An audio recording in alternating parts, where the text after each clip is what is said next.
Brandon Moreno. Brandon Moreno, before his MMA career, actually wanted to attend college and become a lawyer. In retrospect, what a crazy turn this guy did, but it kinda paid off, I guess. Can you guys actually see this dude in court becoming a distinguished lawyer? During that young era of Brandon Moreno, thinking he was going to become a lawyer, he worked under his family's business. That was his first job. It was a piñata store. I think this quote will summarize his first job pretty well. It's weird because maybe guys at 17 or 18 don't think about family. But when I was younger, I was thinking about that. I want to be a family guy, have a wife, my kids, and grow a nice happy family in the future. I have a nice family now. Right now, my parents are still working on that, but they're still working on the piñata business because they love to work. Mm-hmm.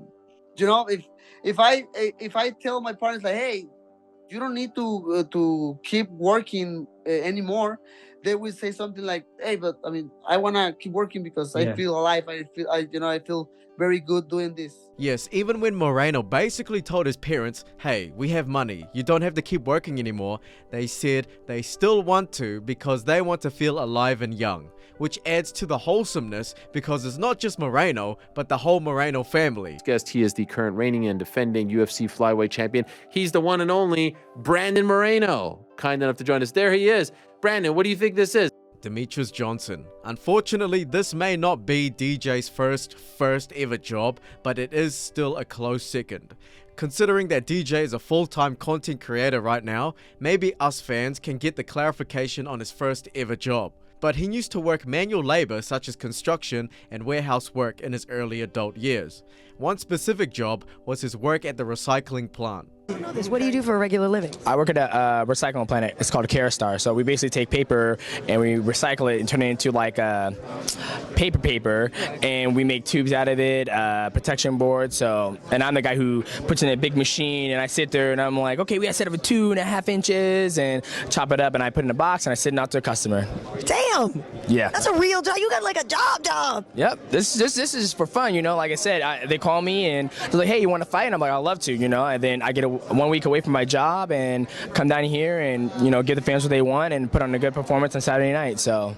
And just as the clip said, this was during his professional MMA career. Not just pro MMA career, his pro MMA UFC career. Regardless if it was to still make ends meet, DJ is still a class act to work full-time as a fighter. DJ sometimes reminds me of One Punch Man. He's literally the best in the world, and he's doing it as a part-time job. Alexandre Pantoja. Pantoja sadly had a shaky upbringing, so he wasn't really privileged enough to get a normal part-time job. His mum was adopted, so it was just her raising Pantoja and his siblings. And then he had a falling out with his stepfather, so it got even more hard. But luckily, during that time, he was introduced to martial arts. He was super proficient at jiu-jitsu, and then he came across Muay Thai. It was stated in the wiki that the money he earned with his Muay Thai fights wasn't enough to pay for much. He later wanted to pursue mixed martial arts. So with that being said, you could say Pantoja's first ever job was Muay Thai. It didn't pay well, but what first job does. Later on in his professional MMA career, he had to work as an Uber driver. This was during the time when Pantoja had a wife and kids now. Money was short and my wife started to clean houses after returning to the States, and I started to Uber drive. But I'll do this again if I need, because it's not just about myself, it's about my family, it's about my kids. I may not know the exact numbers, but now that he's a reigning champion, I hope he gets paid good. Take care of me and my 2 brothers alone, Now, Dad, you proud of me, Dad? You proud of me? Merab Dvalishvili. It's crazy what a comeback story this guy had. He moved to America and he came in fresh and full of hope, just like anyone would when they start new. But 1 year later, the honeymoon era phased out and he was depressed. Multiple attempts to make his dream of becoming an MMA fighter, and even more once he became one. He just had a very shaky entry to the sport. He was around 22 years old when he started MMA, so that was already a struggle. And then he was also struggling to find a good gym, and he started with a shaky MMA debut record. Then he had a shaky UFC debut record of 0-2. And then, finally, he became the bantamweight champion with crazy career highlights. Carrying the gold medal Olympic champion like a baby, schooling Umar Nurmagomedov in the 5th round, while at the same time broke the UFC record of most takedowns, basically beating the record of the GOAT GSP. You posted something recently, 10 years ago. I think you were working in some sort of construction. That guy and the photos, it's amazing to see you like that. First of all, can you tell me about what you were doing? And number two, that guy, would he have ever believed that all this would happen to you eventually? You're about to fight for a UFC title. Fans love you around the world. Your country loves you. You're a huge star over there. You're becoming a huge star here. Would that guy have believed that it would have turned out like this? That guy, that time, no. I was mentally down, crushed, because when I came, beginnings, I have hope. Then I will work hard and I will do everything for it. I can make the UFC and I can be a top 10 fighter. But all my hopes gone in 1 year, and I was just construction worker. I quit a couple of times in MMA because wasn't make sense. I cannot even find the MMA gym. I don't even have a training partners, and I was by myself without English. And they give me short notice, and I got sick, and I lost my hope. I'm like, I'm now 1 and 2. I will never make UFC. But thank God I was able to patient, still continue work, and my hopes came back. I take a long break. Thank God I did that, and now I changed my life, and I give motivation to so many young generations. Aljamain Sterling. His first ever job that is public was during his pro MMA career, specifically his UFC debut. After winning against Sergio da Silva, I apologize for that pronunciation, in his MMA debut, he began working at a sawmill. To get by financially, he would wake up at 5:15 to drive past cornfields through Dryden, New York, every morning to work at a sawmill, spray painting and moving wood. Also during that time, he worked as a part-time wrestling coach, which earned about $100 a week. Assuming he wasn't living with his parents at this time, earning $100 a week was, of course, not enough money. So 2 jobs, as well as a pro MMA career, is pretty goated. Despite how you feel about Aljamain during that whole illegal knee controversy with Peter Yan, he is still a top-tier fighter in the bantamweight and featherweight division. Sean O'Malley. Sean was featured in an ESPN article during the time of his title defense against Merab. There he stated what his first job was, that was not related to fighting at all. He worked at a support center for people with disabilities. I feel like everyone here came from humble beginnings. Here is the exact paragraph from the article. The final day O'Malley lived here consisted of him packing everything he owned into his Nissan Altima and driving to Glendale, Arizona. It was midsummer 2014 and he was 19 years old. He had $2,000 to his name, saved up from his job at a local support center for people with disabilities. He went to Arizona to pursue better MMA training and begin his professional career in the sport. He had a few amateur fights in Montana, but yet to turn pro. Also during this time, there was footage of Sean coming back to attend special events with people with disabilities. Although I am unsure if it is the same exact center he worked at, it is still a good gesture regardless. Alexander Volkanovski. Volk, before his big step into the cage, was famously, or infamously, known for his base in rugby. The mythical 5'6" build that was over 200 pounds. If you're a big fan of Volk, you may have already known his first ever job as well, since he hints it a lot in his social media. This paragraph is fully quoted from the official UFC website as well. Then working as a concreter in the family business and earning a modest income as a first-grade rugby league player for the Warilla Gorillas on the New South Wales South Coast, Volkanovski soon had to pick between his 2 sports. The up-and-comer who made his professional MMA debut in 2012 figured he'd gone as far as he could in rugby, but Volkanovski, who would soon transform into a smothering grappler with brutal ground and pound, knew he had what it took to become an elite MMA fighter. Damn, I feel like God handcrafted Volkanovski himself and wanted him to do full-on action throughout his whole life. Literally, since the day he was born, he was probably doing some sort of training, you know? Max Holloway. When Max Holloway was very young, he lived in a troubled situation. His parents struggled with addiction, and his father's abusive behavior made things a lot more complicated during his childhood. But despite the whole thing going on, Max found a healthy outlet that can turn that stress and trauma into something. At the age of just 15, he was already getting himself into kickboxing bouts and was most likely rewarded with money.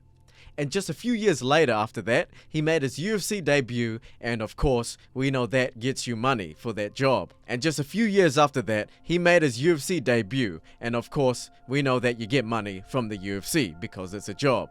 So you could almost technically say Max Holloway's first ever official job under a company could just be the UFC itself.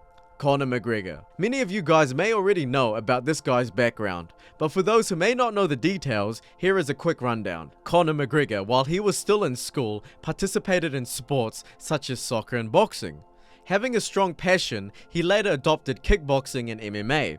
By this time, he was around the age of 17. Conor's parents persuaded him that he should make a rational decision and that he should at least take a plumber's apprenticeship. He managed to do it after graduating high school, but it only lasted for about 1 year before he pursued the life commitment of professional MMA.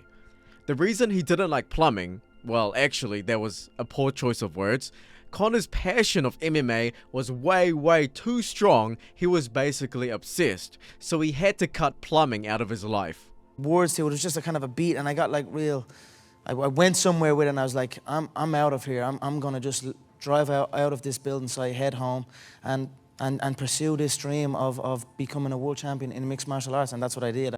Ilia Topuria. If you're not inspired at this point of the video yet, then this entry will make you inspired. This man Ilia, before he knew he would become a world champion, before he knew he would be speaking English in front of, American UFC fans, he was already working hard. Like, really fucking hard. And in national competitions, all the time. And I was working because I had to pay all the competitions. I was working in 4 works, I had 4 works. I was working because I had to pay all the competitions because it wasn't free. What were the jobs, the 4 jobs? One was a cashier, right? At Stradivarius. Stradivarius? Yeah. It's a story of clothes story. Clothes story. Oh, okay. And I was doing grappling classes in another gym. I was working in La Playa, como es, on the beach. On the beach, yeah. And I was working on securities on the weekends. Oh, wow. So his first job was a cashier job at Stradivarius, if I pronounced that right, which is a fashion store, specifically a Spanish women's fast fashion company. So him being involved in that industry could correlate to Ilia's brand image of, luxury and high-end fits. I do see Ilia though with his clothes. You can't buy taste. Of course, he had another job at the same time as a grappling instructor as well, and that makes sense. He was also working at the beach, so I'm assuming a lifeguard, and he was also a security guard during the weekends. I don't really know the details too much, but I feel like those jobs really helped him with his language and speaking and also social skills. Doing 4 jobs at once at one point of your life must be something you're glad you did, but I don't know, I've never done that before. Islam Makhachev.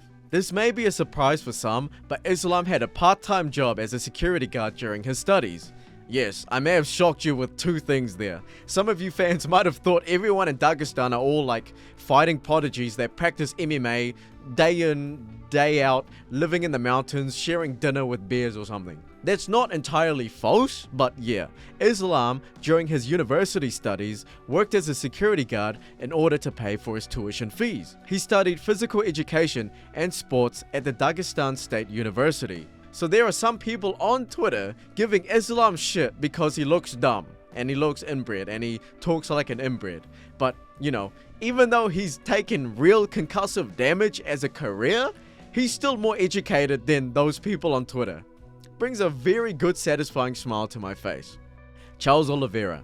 Charles Oliveira grew up in poverty, so he didn't have much other than his family. The beginnings were truly humble, where he was helping his mother sell cheese salads from a trailer as a child. It was through that type of work he managed to find some friends his age, and some were doing jiu-jitsu and they wanted to invite Charles to the gym. Sadly, Charles' family could not afford it, but his uncle knew the instructor and gave Charles this opportunity. And what a return on investment that was. I kind of want to say Charles Oliveira was lucky, but I also don't want to downplay that, 100% of this was from his hard work and dedication as well. So you know how the story goes. Charles Oliveira later on in life became the UFC Undisputed Lightweight Champion, JDM. This may be a shock for some as well. Not because some of you are new JDM fans, but because you would never guess what his first job is, or was. So during school, before he was an adult, he was super passionate about WWE and MMA. He loved the sport and competitiveness of MMA, and he was drawn to that more. After finishing school, he wasn't really too sure what he wanted to be.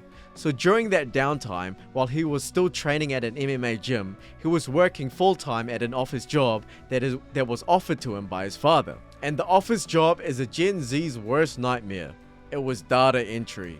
18 to your early 20s, when probably some of your friends would have gone to uni or would have started getting into a trade and the apprenticeship. Yeah. And that type of thing. Yeah, I was just outside of school. I didn't really know what I wanted to do. I started working with my dad in like an office job, which I didn't love it. I was just sort of sitting in the office thinking about training. I try and get up early, train in the morning, then go to the office. And what type of office role was it?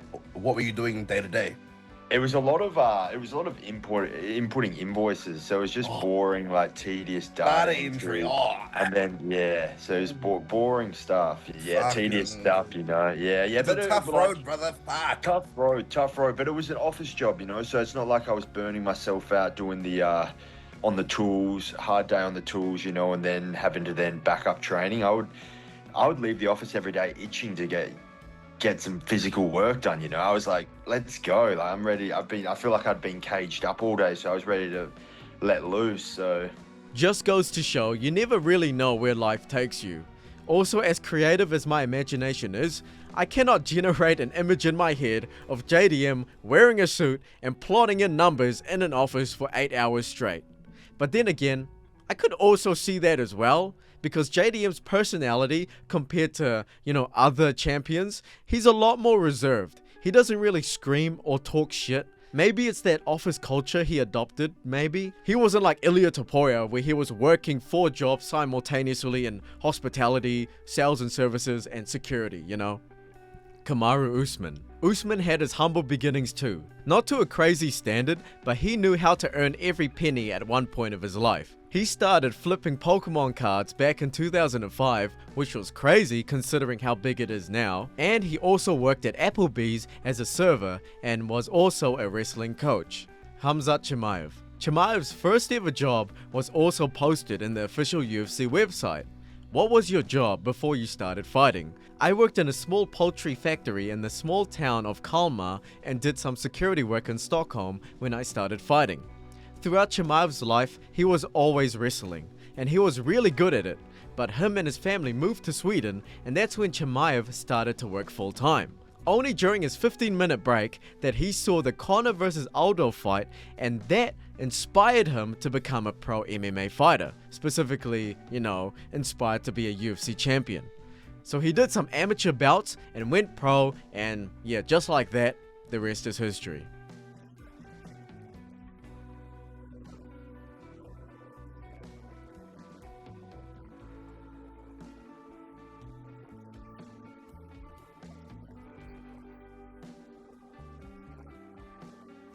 Israel Adesanya. Israel Adesanya had many pursuits in his life involving and not involving fighting. One side quest many people knew was his China kickboxing arc, where he spent a few years sharpening his kickboxing skills in the international Chinese scene. But this entry is specifically talking about his day job. Might not be his first ever, but a good one to talk about. I would literally be at my old job, sitting by the water cooler at lunchtime and looking at the city, and then people would be like, oh, what are you thinking of? I'm just like, oh, nothing. But I'm thinking of days like this. So I thought it was a Monday on a Tuesday, and I'm just like, I'm out in Puerto Rico at the Ritz on some private beach chilling, September 4th, 2013 is the day I quit that job. What was it? I was a metering and billing coordinator, so I was pretty much doing data input behind a screen. So sit there, it's 8 hours a day. Someone has a gas meter that was broken, I'll get the technician to go fix it. need to read a meter or whatever, get a reading, all that kind of stuff. Were you good at that job? Like, were you the champ? Do you have that mentality? Like, were you the champ regardless? Nope. It wasn't my passion. It was never my passion. Do you think there's anybody on the world who's Yes, passionate? definitely. And I honestly, I respect that. That's the thing. No, 'cause for for sure. me, there's nobility in that. If you do that and you provide for your family and that's your passion and you do something to make it happen for them. Someone who comes from where I come from, in a lower income like neighborhood from Nigeria, that's their dream. They would fucking kill to make the money I was making back then. He worked a 9 to 5 just like everyone else. And he even talked about how 9 to 5 is still a privilege. Izzy does yap a lot and it does miss a lot too, but sometimes he does speak the truth. Also, I can't imagine how boring that job must have been for someone like Izzy. Alex Pereira. Probably the most iconic entry in this video, and it will age even better seeing how he got his bout back. Pereira did not have a luxury living and actually dropped out of school at the age of 12. And after that, he started working as a bricklayer's assistant. Soon, he worked full-time at a local tire shop. He was at least making ends meet, but after a few years working at that place, he began to adopt a very, very bad drinking addiction influenced by his co-workers. For a man with Brazilian blood, he was not good at football at all. So he decided on kickboxing as his source of stress relief and his first step to kick his drinking addiction. No pun intended. Of course, just like any journey, there was rough moments, but ultimately we see the man he is today. World champion, most iconic fighter in UFC modern history, and never touched alcohol since. Jiri Prochazka. This is some very deep hidden information that I found. It's only in the Q&A section of Jiri Prochazka's bio, and there is only one sentence about his job. It doesn't even state it on his wiki or any other website, it just states it here. And it goes, what was your job before you started fighting? Security in a disco club. Yep, that's it. No further detail. That is probably the most Jiri fucking job ever before fighting and before becoming a freaking samurai. I can already see I can already see Jiri's next walkout song being like, I don't know, Boogie Wonderland. Jamahal Hill. We have another similar case with Jamahal Hill where there isn't really full-on explicit information on what his first job was. So the only source of information I can find is the official UFC athlete bio again in the Q&A. What was your first job before you started fighting? A lot of different factory jobs where I wasn't happy. I'm happy when I'm in the gym and in the cage. If you haven't noticed by now, but a lot of these fighters went through the grit of the blue collar job hell, so you know what? I can't blame them too much if they just want to rest easy and just fight, once or twice a year. They already did a lifetime amount of manual labor already. Tom Aspinall. When Tom just finished school at the age of 18, he already dove himself into the realm of amateur MMA fights. But also at the same time, he was pursuing a side career of personal training. My source is also the very blunt details of the UFC bio Q&A.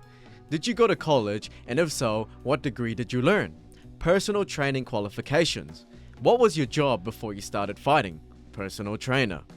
The qualification kind of reflects on his build and style, because I believe only him and Ngannou are the only UFC heavyweight fighters that are, truly heavyweight, meaning it is almost impossible for them to join light heavyweight. Everyone else in the division is just a blob who didn't want to cut down to light heavyweight and trust, they rely on their boxing skills and their power. Jon Jones. When and why did you start training for fighting? I started training MMA in 2007. I had an unexpected child in college and I needed to make some money. Damn. Not the usual humble beginning story, but I respect the grind. The youngest UFC champion and went to break records, so I doubt Jon Jones had any conventional jobs for any significant amount of time anyway. Francis Ngannou. At the age of 10, Ngannou needed to put food on the table for his family. So he worked at the sand mines, working day in and day out continuously. And then I keep doing it, and then So you did it from 10 to 17? You did it all through school? Yeah. And when that was the only thing to do. Right. When did you do it? Like if you went to school during the day, when did you work in the sand mines? Over the weekend, over the holidays. I saw that you went back That was just a small clip of Ngannou's own YouTube video about his life working at the sand mines. I really recommend you watch the whole video and basically, his whole journey of hardships to become the man he is today. And that is the whole video. Make sure to like and subscribe for more content like this.